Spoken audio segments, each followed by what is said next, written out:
नमस्कार दोस्तों, हिंदी साहित्य इतिहास प्रश्न श्रृंखला में आज हम लोग आदिकाल से संबंधित प्रश्नों को करेंगे। पिछले वीडियो में हम लोगों ने 150 प्रश्न कर लिए थे, जो कि पार्ट 1, 2, 3 में बटे हुए हैं। अब इसके आगे 150 प्रश्नों के आगे के प्रश्नों को देखेंगे। इससे पहले एक बात मैं आपसे कहना चाहूँगी कि मैंने आपसे गलती से आप लोगों से पीजीटी की डेट बढ़ गई है ये कहा था, नहीं, वो जीआईसी की डेट बढ़ी हुई है। जो जीआईसी का एग्ज़ाम होने वाला था 3 मई को, अब वो 7 जून को होगा। लेकिन जो पीजीटी का एग्ज़ाम होने वाला है 9 मई को, वो अभी उसमें कोई बदलाव नहीं है। तो आप लोग पीजीटी की तैयारी बिल्कुल एकदम बढ़िया से करते रहिए, क्योंकि उसकी डेट तो अभी नहीं बदली है। जीआईसी की बदली है तो कुछ कहा नहीं जा सकता, तो आप लोग मेहनत करते रहिए। इसके आगे प्रश्न हम देखते हैं। प्रश्न संख्या 151। रास परंपरा की करुण रस प्रधान ग्रंथ कौन सा है जिसमें करुण रस प्रधान हो? ऐसा कौन सा ग्रंथ है और रास परंपरा का? तो ये है चंदनबाला रास। इसके कवि हैं आसगु कवि। जैन साहित्य का स्थान कहाँ पे है? ये जैन साहित्य के अधिकतर जैन वाले कवि कहाँ के थे? तो ये थे गुजरात काठियावाड़ के। जैन कवियों को इतिहास रक्षा के प्रति अधिक सचेतन किसने बताया है? तो ये बताया है चंद्र शर्मा गुलेरी ने। नेमीनाथ रास में कितने छंद हैं? तो 58 छंद हैं। और ये नेमीनाथ रास किसने लिखा है? सुमति गढ़ी जी ने। कुछ कथन से भी संबंधित प्रश्न आ जाते हैं। कथन दे के पूछ देता है ये कथन किसका है। तो ये आदिकाल से संबंधित कुछ महत्वपूर्ण कथन है, इसे आप लोग ध्यान से नोट करके याद करिएगा। 2 कारणों से हिंदी के परवर्ती साहित्य पर जैन साहित्य का प्रभाव नहीं पड़ता है। एक तो पूरा साहित्य मध्य देश के बाहर लिखा गया, और दूसरा इस साहित्य में एक धार्मिक दृष्टि की प्रधानता है। ये कथन है हजारी प्रसाद द्विवेदी जी का। जैन आचार्यों और कवियों की रचनाएं निसंदेह मूल रूप में और प्रमाणिक रूप में सुरक्षित हैं। इनके अध्ययन से तत्कालीन साहित्यिक परिस्थितियों पर प्रकाश पड़ता है, वह वास्तविक और विश्वसनीय है। तो ये जैन आचार्यों के प्रति, उनके ग्रंथों के प्रति किसने लिखा है कथन? हजारी प्रसाद द्विवेदी जी ने। अगर उनकी, किनकी, जैनों की रचनाओं के ऊपर से जैन विशेषण हटा दिया जाए तो वे योगियों और तांत्रिकों की रचनाओं से बहुत भिन्न नहीं लगेगी। ये कथन भी हजारी प्रसाद द्विवेदी जी का है। चंदनबाला ने जैन धर्म की दीक्षा किससे ली थी? तो ये ली थी इन्होंने महावीर से। फागु के बारे में, जो फागु रचना है इसके बारे में, यह चैत्र मास में गाया जाता है और फागुन मास में नहीं गाया जाता है। इस बात का ध्यान रखिएगा, प्रश्न पूछेगा फागु किस मास में गाया जाता है? तो नाम से लग रहा है फागुन मास, तो गलत हो जाएगा। ये चैत्र मास में गाया जाने वाला रचना है या कविता है। भरतेश्वर बाहुबली रास के संपादनकर्ता कौन है? मुनिजिन विजय। इन्होंने, मुनिजिन विजय ने ही भरतेश्वर बाहुबली रास का संपादन किया था। ये रचना का नाम है।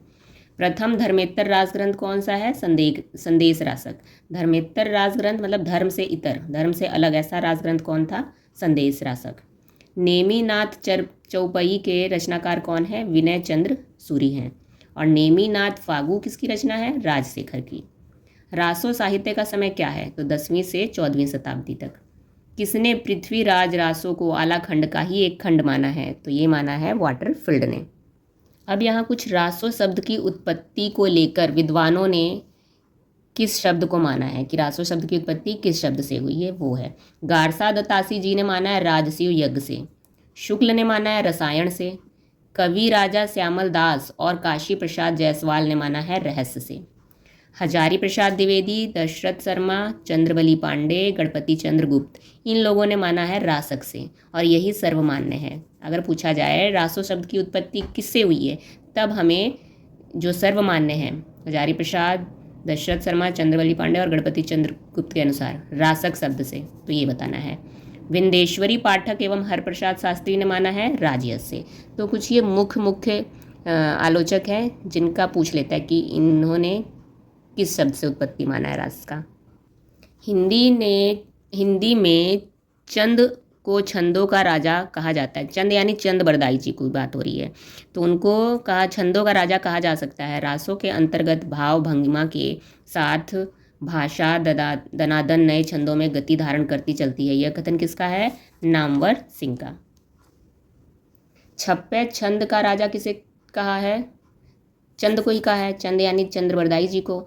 और छप्पे छंद का राजा चंद्र बरदाई को किसने कहा है? शिव सिंह सेंगर ने। पृथ्वीराज रासों का सबसे बड़ा सर्ग कौन सा है? तो ये है कन्नवज समय। पहला सर्ग है आदि पर्व समय। इसमें मंगलाचरण, पृथ्वीराज चौहान एवं चंद का वंश परिचय है पहले सर्ग में। और दूसरा सर्ग है दाशम समय। इसमें विष्णु के 10 अवतारों का चित्रण है। और 20वां सर्ग है पद्मावती समय। यह सबसे छोटा सर्ग है। 27वां रेवा तट है और 57वां कैमासवध है और 69वां महोबा समय है। तो ये जो मुख्य सर्ग है उनकी बात थी ये। सर्वप्रथम पृथ्वीराज रासो को अप्रमाणिक घोषित किसने किया? सबसे पहले डॉक्टर बुलर ने किया था। 1875 में ही कर दिया था, जब उन्होंने देखा जयानक कवि द्वारा रचित पृथ्वीराज विजय के आधार पर, क्योंकि इसमें संयोगिता हरण का वर्णन नहीं था, तो इन्होंने पृथ्वीराज रासो को अप्रमाणित घोषित कर दिया था। पृथ्वीराज रासो में पृथ्वीराज के कितने विवाहों का वर्णन है? तो 14 विवाहों का वर्णन है। पृथ्वीराज रासो को मुक्तव काव्य किसने माना है? नरोत्तम स्वामी ने माना है। तुलसी के रामचरितमानस में जो स्थान अयोध्या कांड का है, वही स्थान इसमें कन्वज समय का है।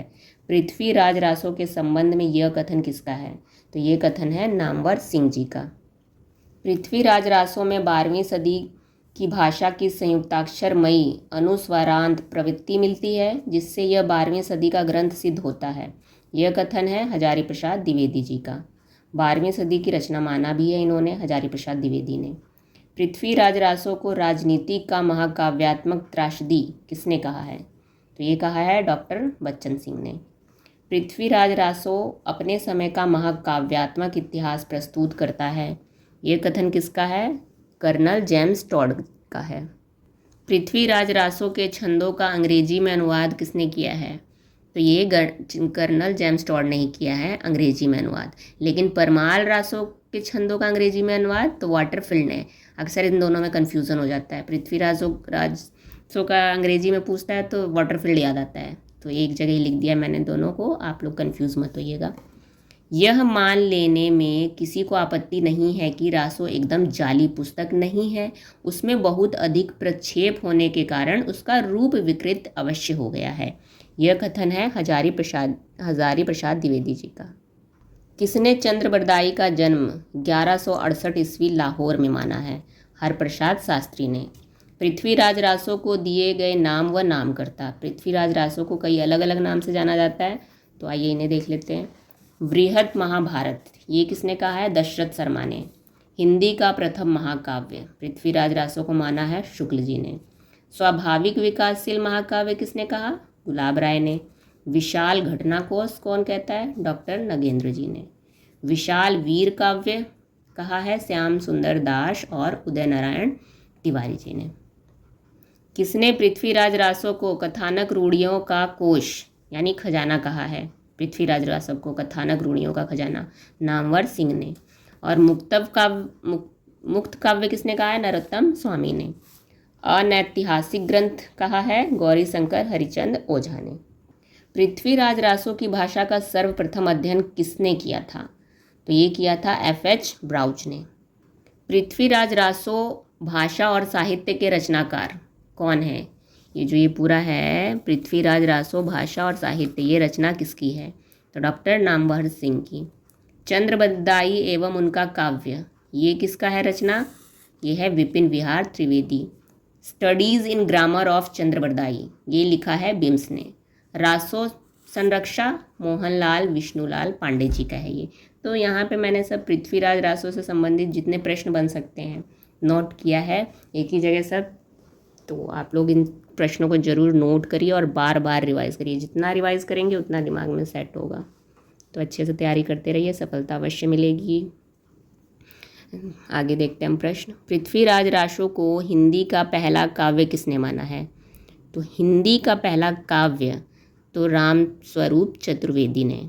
लेकिन जब कहेगा पृथ्वीराज रासो को हिंदी का पहला महाकाव्य, तब शुक्ल ने, है ना।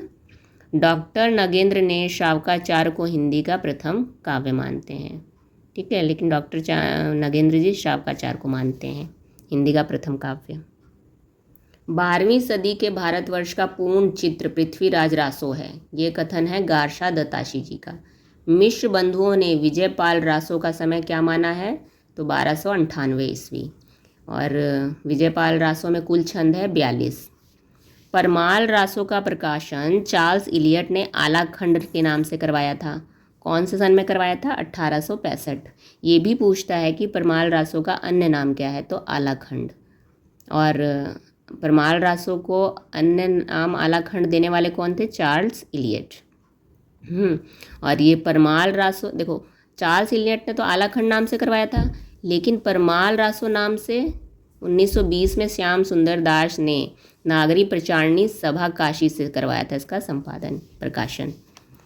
किसने खुमान रासो को 17वीं सदी की रचना माना है? तो मोतीलाल मिनारिया ने। हिंदी का पहला जय काव्य अगर पूछे तो इसी को मानते हैं, खुमान रासो को। ये दलपति विजय की रचना है। खुमान रासो को दलपति विजय की रचना नहीं मानते। ये है तो दलपति विजय की, पर कौन कहता है कि नहीं ये दलपति विजय की रचना नहीं है? तो ये बात कहते हैं शिव सिंह सेंगर। संगति रासो के रचनाकार कौन है? गिरिधर चारण जी हैं।